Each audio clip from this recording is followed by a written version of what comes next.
I am pleased and honored to stand before such a distinguished group of artists, patrons, and otherwise passionate observers of the art.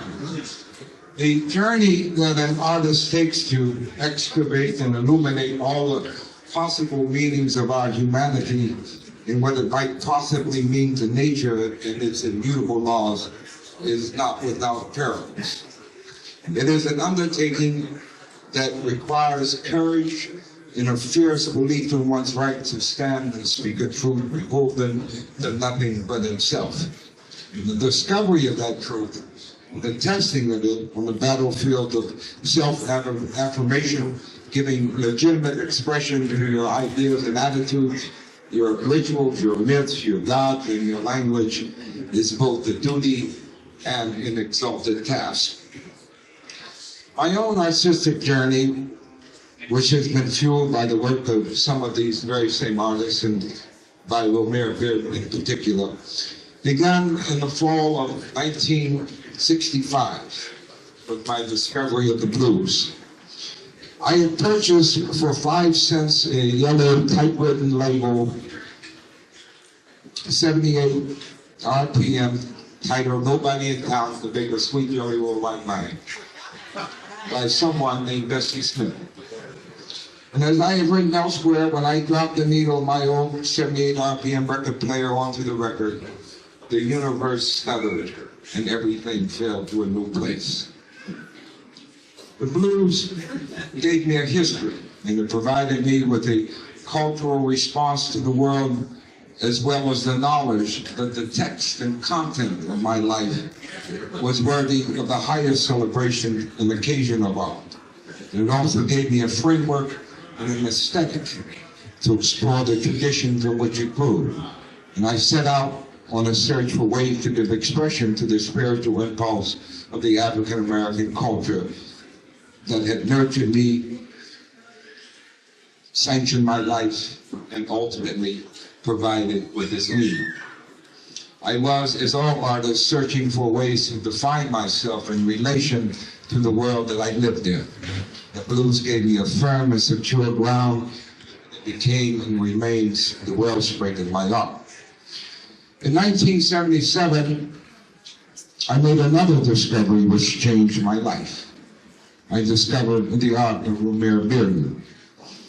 I was then a 32-year-old poet who had taken his aesthetic from the blues, but was unsure how to turn it into a narrative that would encompass all of the elements of culture and tradition, what Baldwin had so eloquently called the field of manners and rituals of intercourse that sustains Black American life.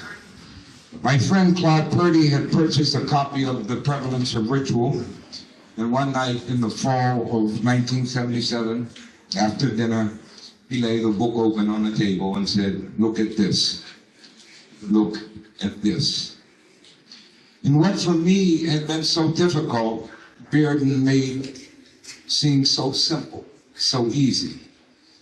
And what I saw when I looked was Black life presented on its own terms, on a grand and epic scale, with all of its richness and fullness, in a language that was vibrant and made attendant to everyday life, ennobled it, affirmed its value, and exalted its presence. It was the art of a large and generous spirit that not only defined the character of Black American life, but also its conscience. I don't recall what I said. When I looked at it, my response was visceral. I was looking at myself in ways that I hadn't thought of before, in ways in which I have never ceased to think of since. In Bearden, I found my artistic mentor and sought and still aspire to make my plays the equal of his canvases. In 2 instances, the paintings have been direct inspiration. My play, Your Turn Is Come and Gone, was inspired by Bearden's Millhand's Lunch Bucket, and the title of my play, The Piano Organ, was taken from the Bearden painting, the same title, which Bearden painted as homage to Mary Lou Williams, the great jazz pianist from Pittsburgh. I never had the privilege of meeting Romare Bearden, Once I stood outside 305 Canal Street in silent homage, daring myself to knock on his door. I'm sorry that I didn't, for I had never looked back from that moment when I first encountered his art. He showed me a doorway, a road marked with signposts with sharp and sure directions, charting a path to what the Avars called the dark force of the soul.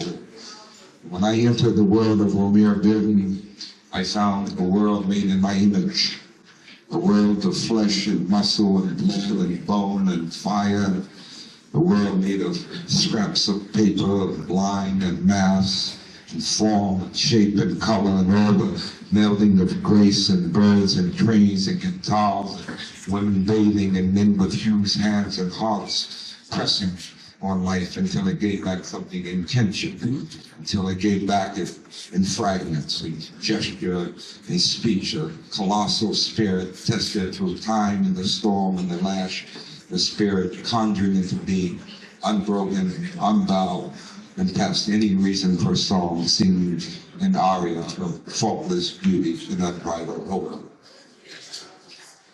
I've often thought of what I would have said to him that day if I had knocked on his door and he had answered. Among my treasured possessions is a scrap of paper on which was written, August Wilson, although I have never met you, I feel I have known you all my life.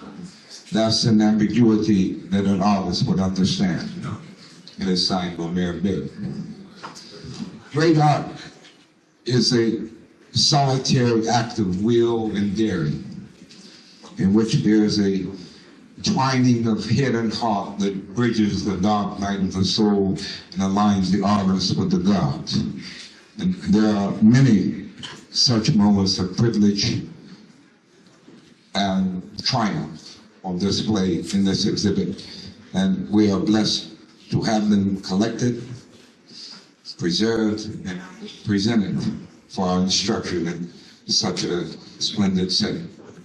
I thank you.